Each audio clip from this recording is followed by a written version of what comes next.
자, 지금 우리가 살펴보고 있는 내용 창세기 강해입니다. 이것이 모든 것의 시작이다. 벌써 8번째 순서까지 왔는데요. 자, 오늘은 제목이 무엇이냐? 축복의 시작이에요. 축복의 시작. 자, 소제목을 제가 한번 붙여봤습니다. 소제목만 같이 한번 읽어볼게요. 다 같이 시작. 이기심을 버리면 복이 찾아온다. 자, 이기심이 버려질 수 있다라고 한다면 아브라함처럼 우리가 축복을 받는 인생이 될 수 있다라고 하는 내용이에요. 자, 우리가 지난주에 아브라함 이야기를 좀 살펴봤어요. 갈대아 우르를 떠나게 되는 아브라함.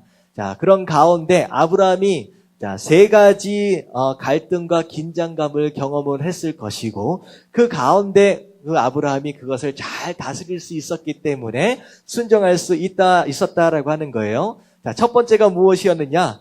관계나 안전함과 편안함이나 이 모든 것들, 그 현실에 대하여 하나님 앞에 포기할 수 있었을 때에 그때 하나님 앞에서 온전히 순종할 수 있었다라고 하는 거. 현실과 말씀 간의 충돌 가운데 아브라함은 잘 다스렸다라고 하는 거. 두 번째는요, 하나님 앞에 약속을 받았어요. 근데 아무리 기다려도 응답이 오지 않는 거예요. 자, 그런 가운데 아직이라고 하는 시점, 현재라고 하는 것과 말씀 사이의 충돌을 아브라함은 잘 다스릴 수 있었다라고 하는 거. 그래서 순종할 수 있었다는 거. 세 번째가 무엇입니까? 현재의 익숙함을 떠나는 거예요. 그리고 장래의 불확실 가운데로 하나님의 인도하심을 받는 삶, 그런 삶을 살았다라고 해서 장래와 말씀 간의 충돌을 잘 다스릴 수 있었기 때문에 자, 아브라함은 이제 순종할 수 있었다라고 하는 거예요. 자, 그래서 아브라함, 우리가 무엇을 얘기하느냐? 믿음의 조상 아브라함, 엄청난 축복을 받으며 살았던 사람으로 우리가 많이 기억을 하고 있다라고 하는 것입니다.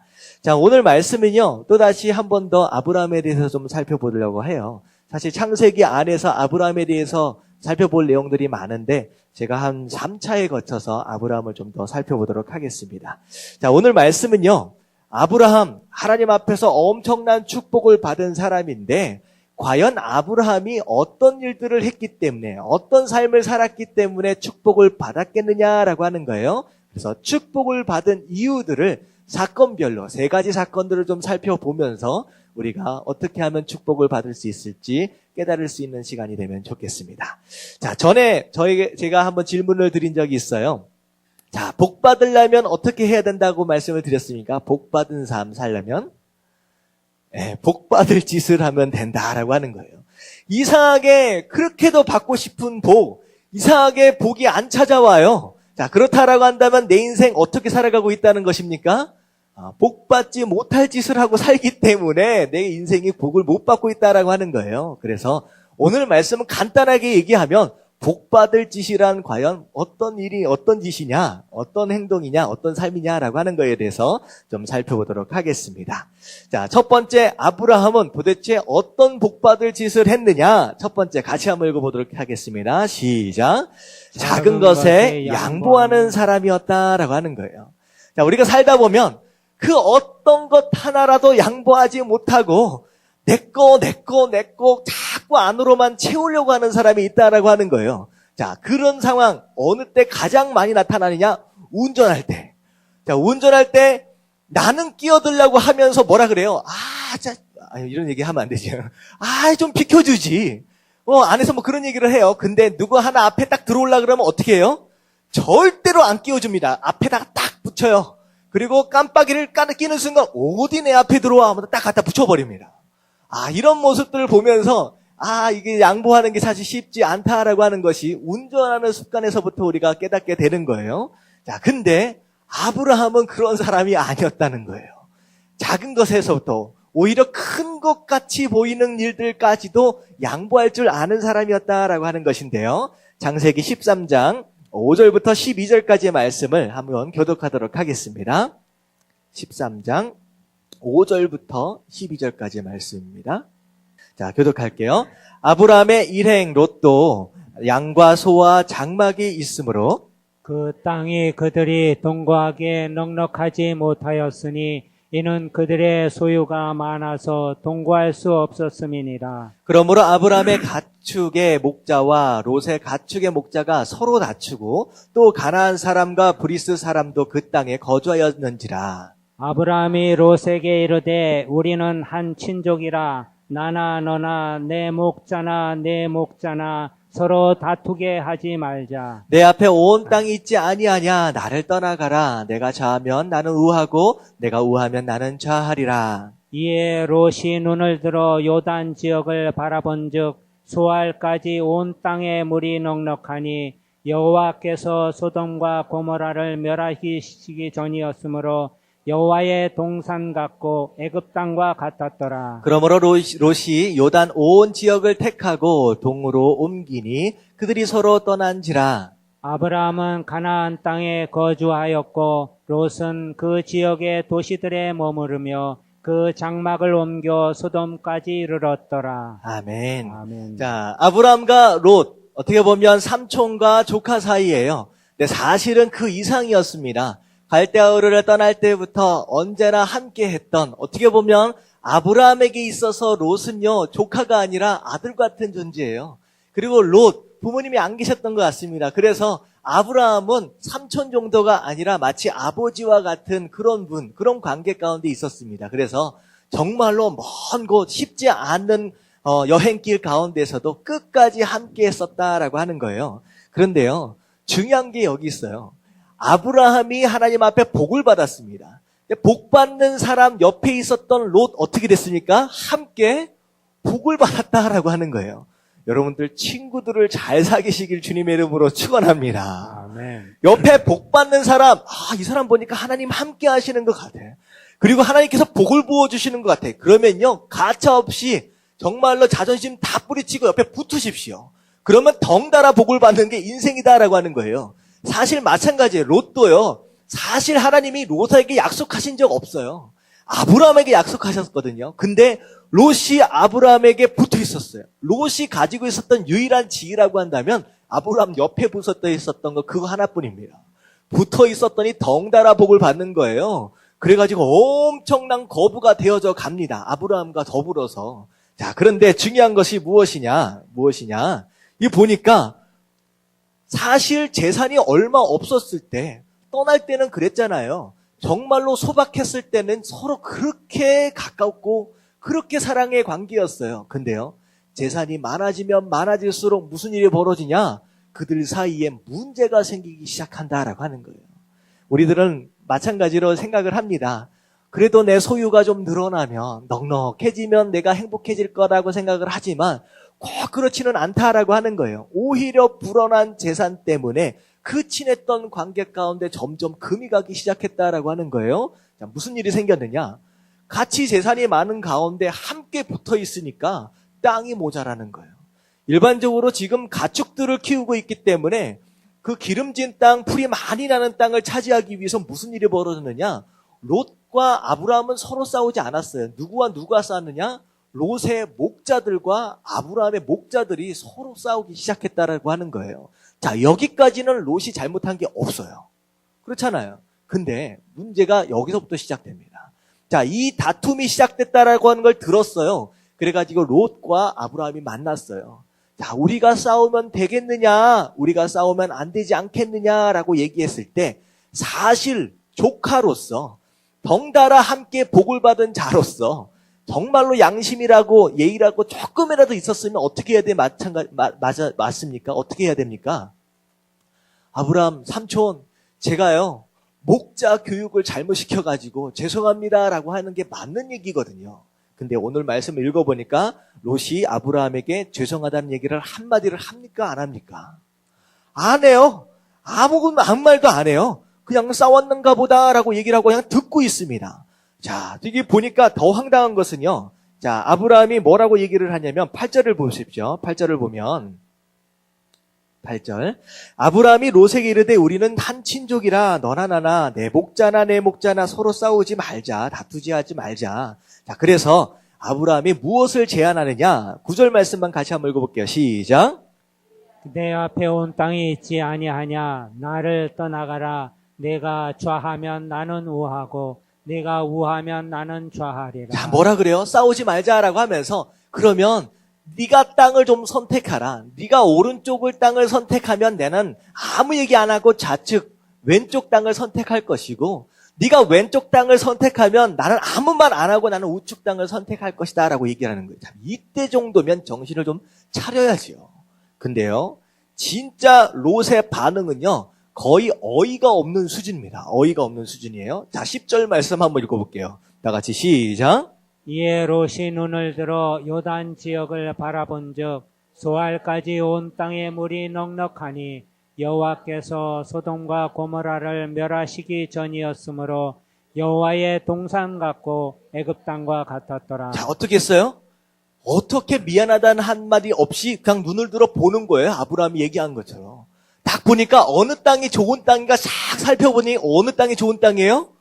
요단 동쪽에 있는 땅, 그러니까 강이 흐르는 그 땅 주변에는 당연히 기름지겠지요. 쫙 보니까 그 땅이 너무 괜찮은 거야. 그리고 나서 11절, 그러므로 롯이 요단 온 지역을 택하여 동으로 옮기니 어떻게 돼요? 그들이 서로 떠난지라. 딱 자기가 기름진 땅 딱 차지해가지고 빠이 하고 그냥 떠나버리는 거예요. 인사 하나 없이 떠나버리는 거예요. 저는요 이걸 딱 보면서 지금 어쩌다가 롯이 이 복을 받았는데 어떻게 조카로서 이렇게 할 수 있겠느냐라고 하는 거예요. 사실 설교 중에 쓰기는 되게 적당치 못한 단어인데 정말 쓰겠습니다. 완전히 바가지 사촌 있잖아요. 바가지가 없는 놈이에요. 진짜. 말이 안 되는 상황이에요. 자, 여기서 떠나버립니다. 근데요. 롯은 그럴 수 있다 쳐요. 근데 여기서 중요한 것이 무엇이냐? 아브라함의 반응이었다라고 하는 거예요. 여러분이 아브라함이었었다라고 한다면 어떻게 행동을 했을까요? 너 이리 와. 너는 진짜 너무 못됐다라고 한마디 해줄 것 같은데 아브라함이 뭐라 그래요? 단 한마디 대꾸하지 않습니다. 서운하다라고 하는 말 전혀 없어요. 12절을 보니까 아브라함은 가나안 땅에 거주하였다. 그 땅은요 광야입니다. 벌판이에요. 별로 아무것도 없는 땅에 그냥 거주합니다. 롯은 그 지역의 도시들에 머물며 그 장막을 옮겨 소돔까지 이르렀더라. 그냥 쭉 떠나가 버리는 거예요. 싫은 소리 하나 없이 그냥 보내줍니다. 그리고 그 자리에서 사는 것, 이게 참 어떻게 보면 양보라고 생각할 수 있을 수도 있을 것 같은데 참 어떻게 보면 착해도 너무 착해요. 어떻게 이런 마음을 가질 수 있을까? 저는요 아브라함이 복을 받는 이유가 있는 것 같아요. 그렇게 양보해주고 다 줘버리는 아브라함, 하나님이 내버려 두셨을까요? 자꾸 내 것 챙기려고 아둥바둥 하는 사람은요 하나님이 챙겨주지 않아도 잘 살아요. 그러니까 하나님이 굳이 챙겨줄 필요가 없는 거예요.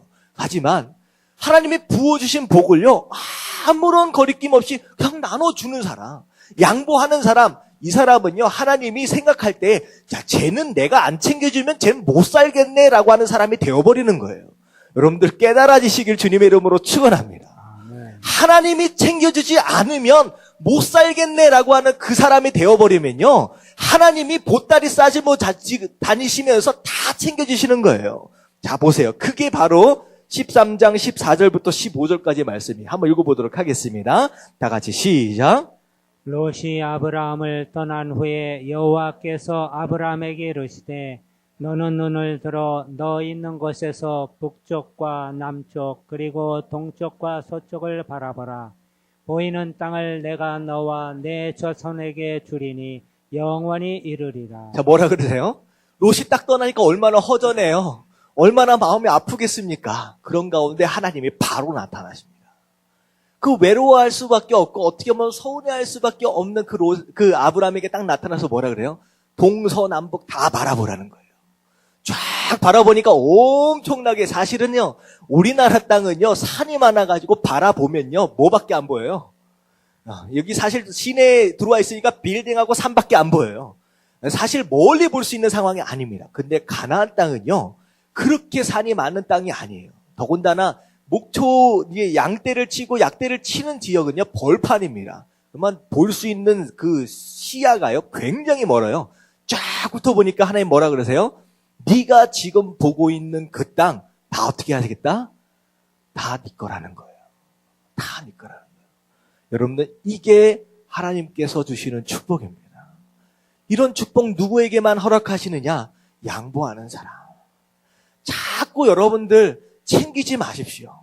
누가 어떤 TV 프로 가니까 어디 행사장만 가면 물 챙기고 뭐 챙기고 뭐 챙기고 해가지고 하여튼간 챙겨댔다는 사람들이 있대요.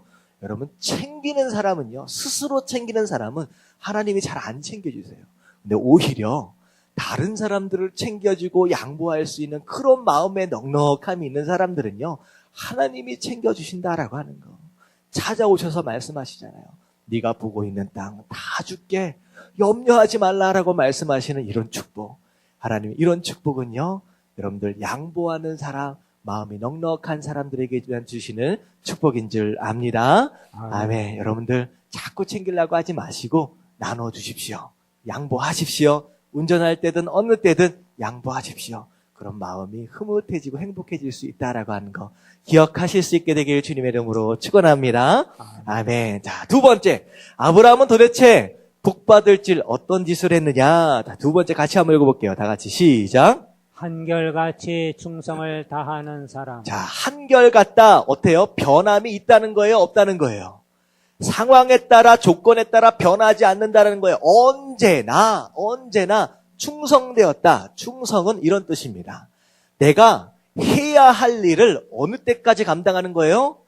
끝까지 감당하는 것이 충성입니다. 충성이라고 하는 것은 모두 어떤 뜻이냐? 내가 있어야 할 자리를 언제까지 지키는 사람? 끝까지 지키는 사람이 충성된 사람이에요. 하나님이 우리 성도들을 향하여 가장 중요하게 생각하고 있는 것이 무엇이냐? 믿음과 충성입니다. 믿음으로 인하여 구원을 받는 것이고 믿음으로 인하여 복을 받는 거예요. 믿음으로 인하여 기적을 경험하는 거예요. 그 다음에 무엇이냐? 충성입니다. 맡겨진 일들에 대해서 마치 신앙생활을 무슨 뭐 하는 것처럼, 이게 취미생활하는 것처럼 힘들만 안 하고 뭐 하면 뭐 하고 이런 게 아니라 끝까지 해낼 줄 아는 사람, 무슨 일이 있어도 그 어떤 상황이 된다라고 할지라도 자기가 있어야 할 자리를 끝까지 지킬 줄 아는 사람, 바로 그것을 충성으로 보시고 더 큰 것으로 맡겨주신다라고 하는 것이 하나님의 약속이거든요. 근데 아브라함은 그걸 아는 사람이에요. 아는 사람이었다는 거예요. 자, 어떤 일이 벌어졌느냐? 자, 땅을 찾아서 떠나버렸어요. 풍성한 땅, 부유한 땅을 따라서 떠나버렸습니다. 자, 그랬는데, 자, 함께 있음으로 인하여 복을 받았던 롯 떠나니까 그 복에 약효가 떨어져 버린 것 같아요. 무슨 일이 벌어졌느냐? 가나안 땅에 엄청나게 큰 전쟁이 벌어졌습니다. 그게 창세기 14장 1절부터 2절까지의 말씀이에요. 같이 한 목소리로 봉독합니다. 시작. 당시에 신할왕 아므라벨과 엘라살왕 아리옥과 엘람왕 그돌라오메알과 고임왕 디다리, 소돔왕 베라와 고모라왕 비르사와 아드마왕 시납과 스보임왕 세메벨과 벨라 곧 소알왕과 싸우니라. 자, 이름들이 엄청나게 많이 나오는데 도대체 읽기도 힘들죠. 자, 간단하게 얘기하면 어떤 상황이냐? 자, 가나안 땅에 위치하고 있었던 4나라와 5나라가 서로 부딪혀서 싸우게 된 거예요. 연합군과 연합군이 싸워서 이제 전쟁이 일어났는데, 중요한 건 뭐냐면 4나라 왕이 오히려 5나라 왕을 무찔러 이겨버렸습니다. 그래서 어떻게 됐느냐? 자, 이게 진 나라에 어떤 상황이 벌어졌냐? 창세기 14장 11절을 보니까 4왕이 소돔과 고모라의 모든 재물과 양식을 빼앗아갔다라고 하는 거예요. 그랬는데, 자, 여기서 소돔과 고모라가 나와요. 자, 소돔이라고 하는 곳은 지금 누가 살고 있는 곳이에요? 롯. 그 좋아하던 재물 따라서 그 풍성한 땅을 찾아서 떠난 그 롯이 들어가서 앉아있는 땅이에요. 그랬더니 아니나 다를까 전쟁에 지니까 어떻게 됩니까? 소돔에 거주하고 있는 모든 사람들, 자 보세요. 12절을 보니까 12절, 소돔에 거주하는 아브라함의 조카 롯도 사로잡고 그 재물까지 노력하여 갔더라. 다 빼앗겨 버렸어요. 그리고 심지어는 어떻게 돼요? 사로잡혀 갔다라고 하는 건 이제는 어떤 인생이 되는 거예요? 노예가 돼버리는 거예요. 근데 어떻게 보면요, 풍성함을 따라갔는데 결국은 인생 끝나버린 거예요. 이제 종이 돼버리는 거예요. 자, 그런 상황이 됐어요. 자, 그랬을 때 저는 그 상황이 딱 벌어졌다라고 하는 것을 딱 인식했을 때 제 마음에 드는 생각, 어떤 생각이 들었을까요? 아, 참 고소하다. 자, 이래서 제가 뭘 못 받는가? 참 우리가 생각할 때 그런 생각을 가질 수 있을 것 같아요. 참 그렇게 못되게 바가지가 없이 그렇게 가가지고 하여튼간 예의도 없고 경호도 없고 말도 안 되는 그런 인생을 사니까 아이고 참 고소하다라는 마음이 딱 들었을 것 같은데, 참 이게 아브라함이 복을 받는 이유가 있어요. 그런 얘기 하나도 안 나와요.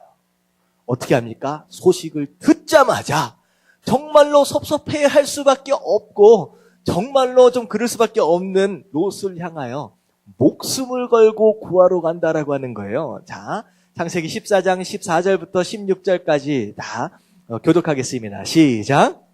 아브라함이 그의 조카가 사로잡혔음을 듣고 집에서 길리고 훈련된 자 318명을 거느리고 단까지 쫓아가서 그와 그의 가신들이 나뉘어 밤에 그들을 쳐부시고 다메섹 왼편 호박까지 쫓아가 모든 빼앗겼던 재물과 자기의 조카 롯과 그의 재물과 또 부녀와 친척을 다 찾아왔더라. 자, 어떻게 했어요?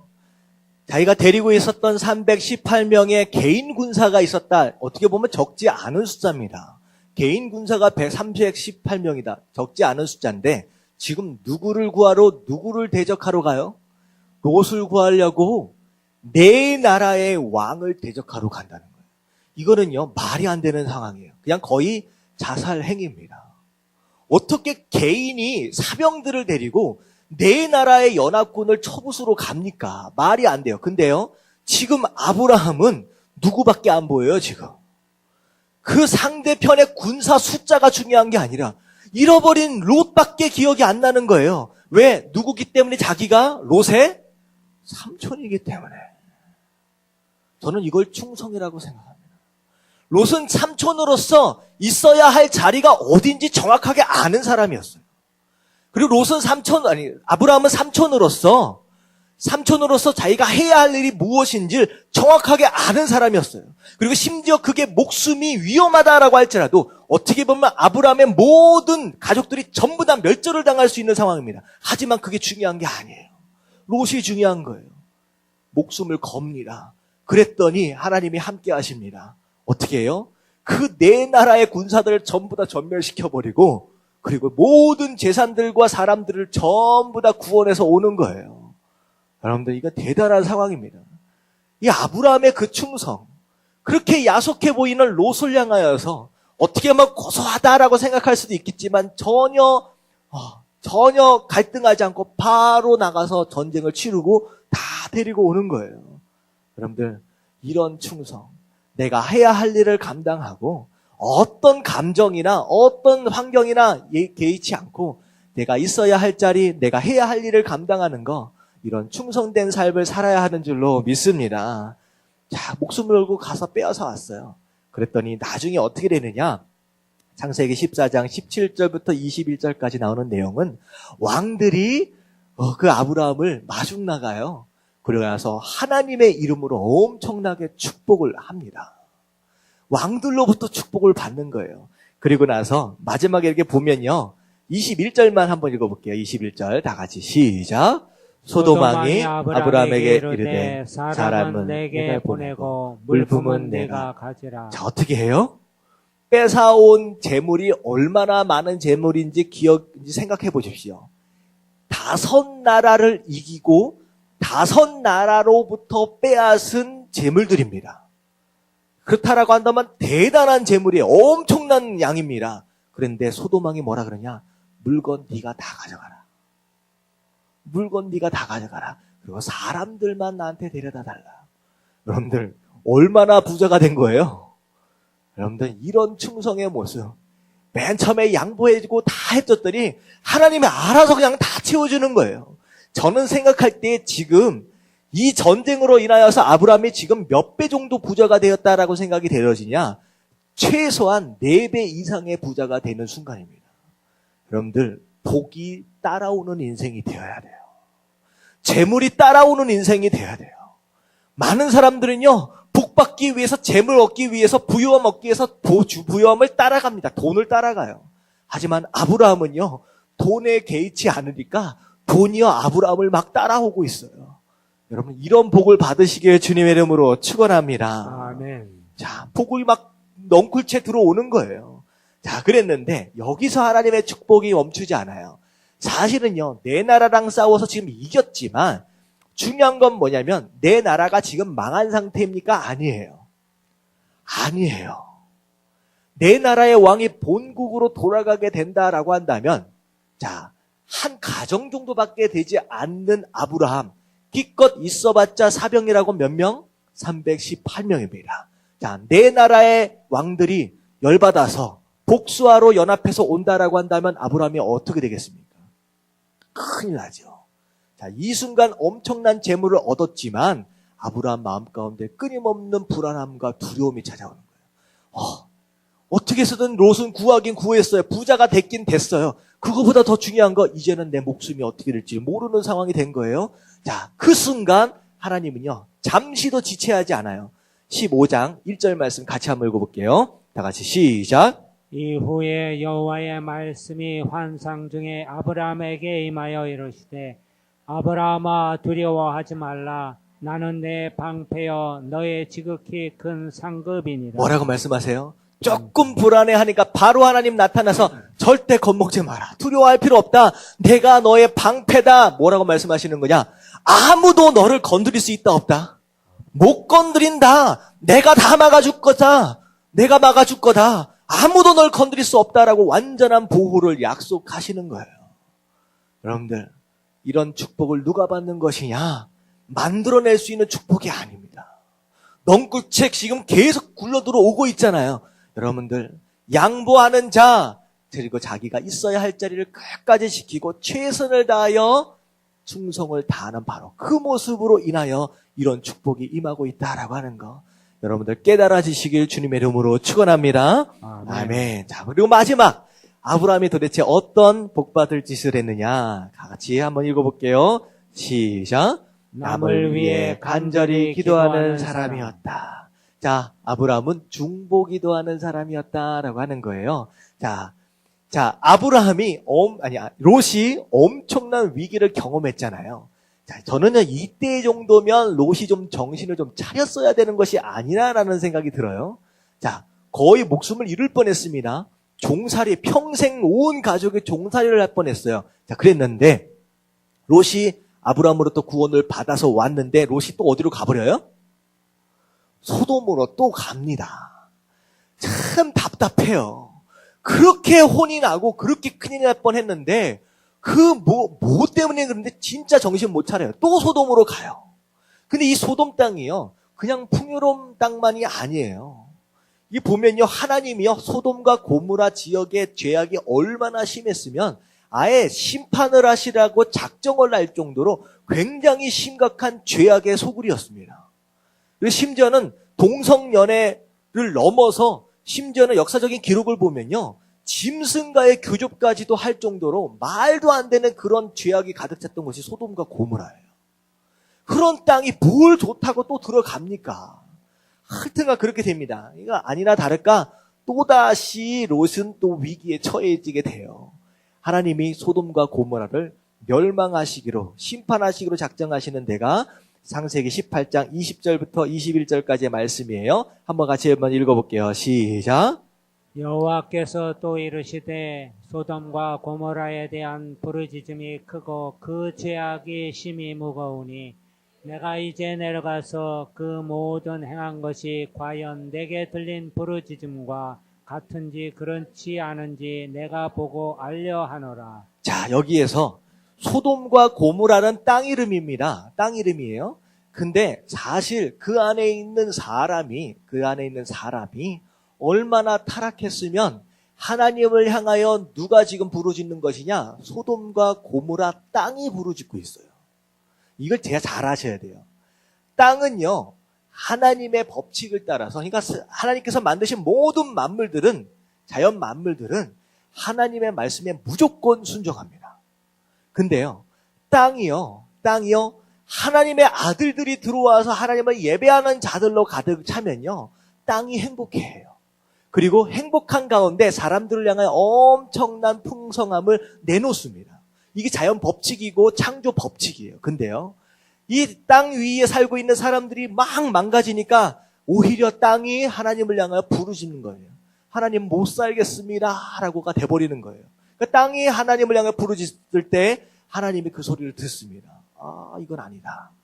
결국은 소돔과 고모라를 치시기로 작정을 하시고 천사들을 보내시는 거예요. 그래서 천사들을 보내셔서 천사들을 통하여서 이제 소돔과 고모라를 이제 둘러본 다음에 이제 멸망시키기로 작정을 하셨어요. 자, 근데 창세기 18장 22절부터 23절까지 보면 천사들입니다. 그 사람들이 거기서 떠나 소돔으로 향하여 가고 아브라함은 여호와 앞에 그대로 섰더니 아브라함이 가까이 나아가 이르되 주께서 의인을 악인과 함께 멸하려 하시나이까? 자, 여기서 얘기하고 있는 의인이 지금 누굽니까?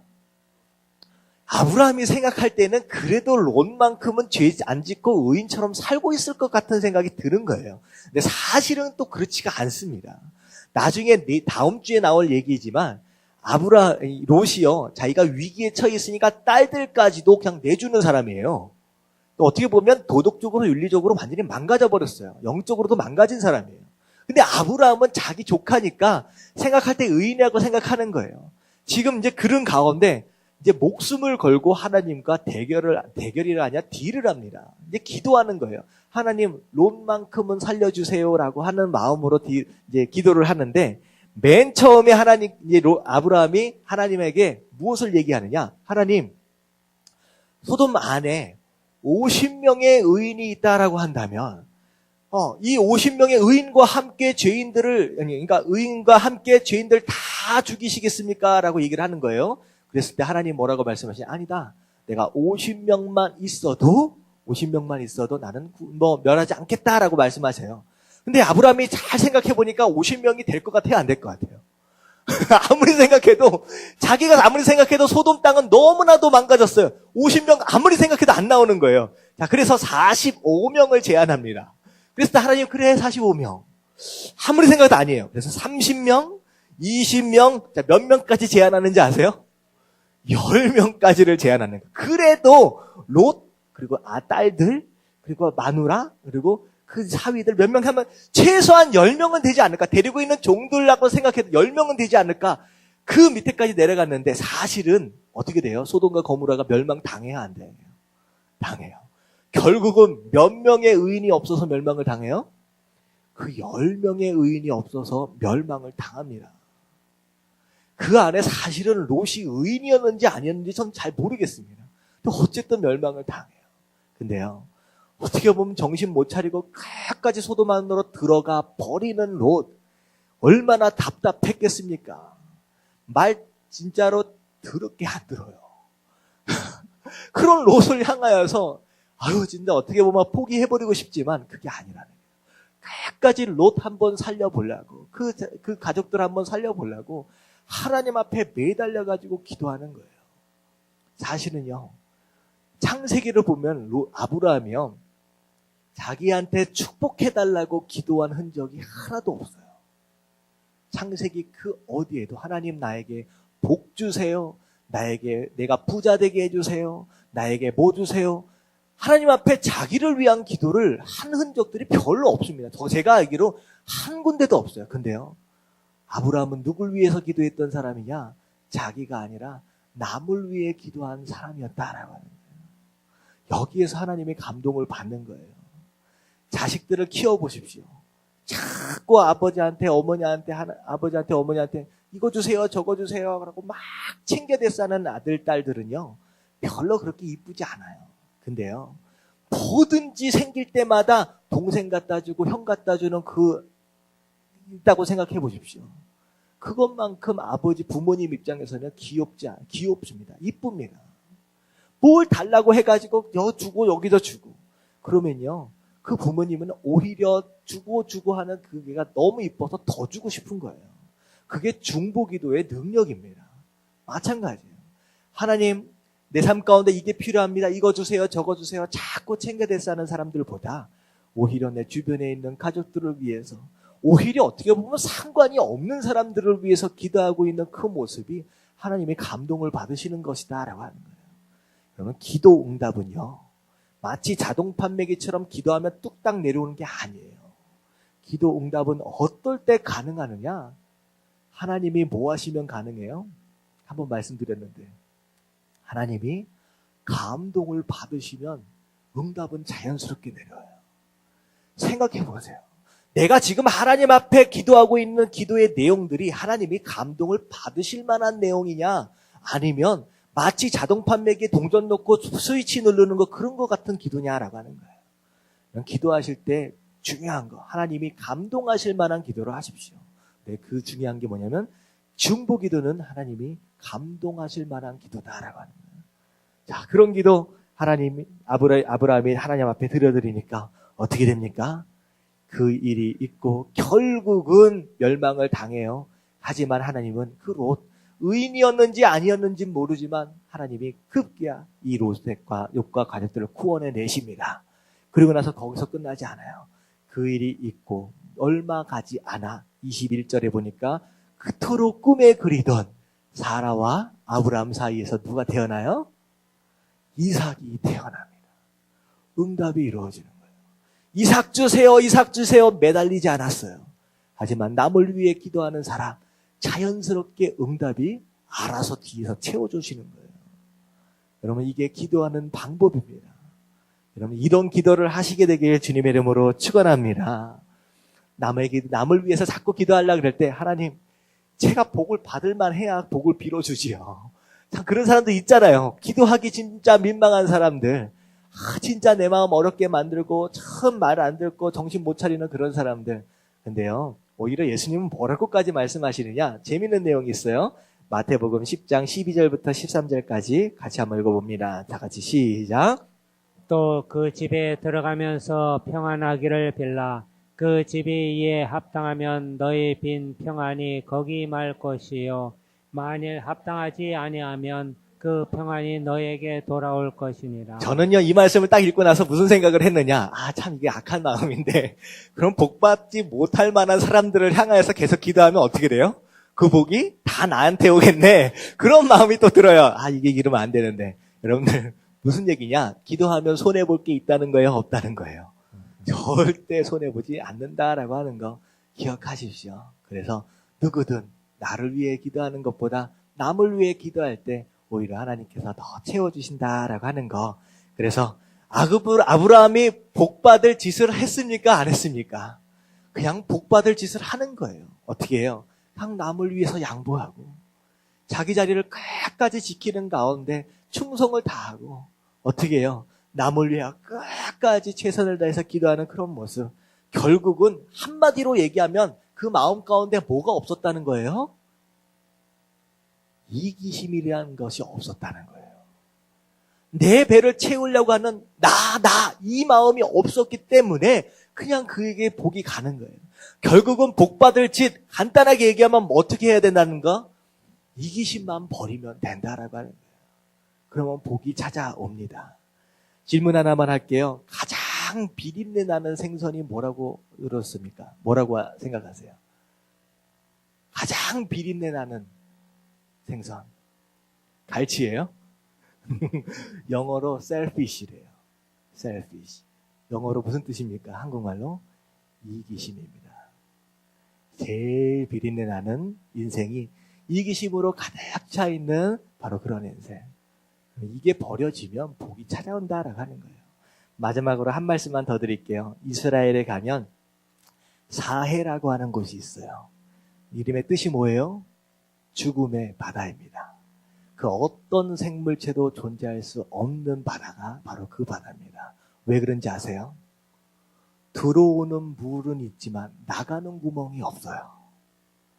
채워놓으려고만 하지 베풀지를 않는 인생. 결국은 죽음의 바다처럼 아무도 그 주위에 머물러 있을 수 없는 그런 사해 같은 인생이 되어버린다라고 하는 거. 여러분들, 채우면 만족할 것 같지만 오히려 나누고 양보하면 훨씬 더 행복합니다. 그게 복 받는 비결이다라고 하는 거 좀 기억하시면서 이번 주 한 주간 좀 사시면서 좀 더 양보하시고 좀 더 베푸시고 좀 더 남을 위해서 기도하실 수 있는 저와 여러분들 되시길 주님의 이름으로 축원합니다. 아멘. 우리 함께 기도하실 때 하나님 내 마음 가운데 있는 이기심이 떠나가게 하여 주시옵시고 하나님 이번 한 주간 남을 위하여 양보하고 충성하고 기도할 수 있는 하나님 그런 사람들 될 수 있도록 해달라고 우리 다 같이 주님 한 번 부르짖고 통성으로 기도하겠습니다. 시작. 주님.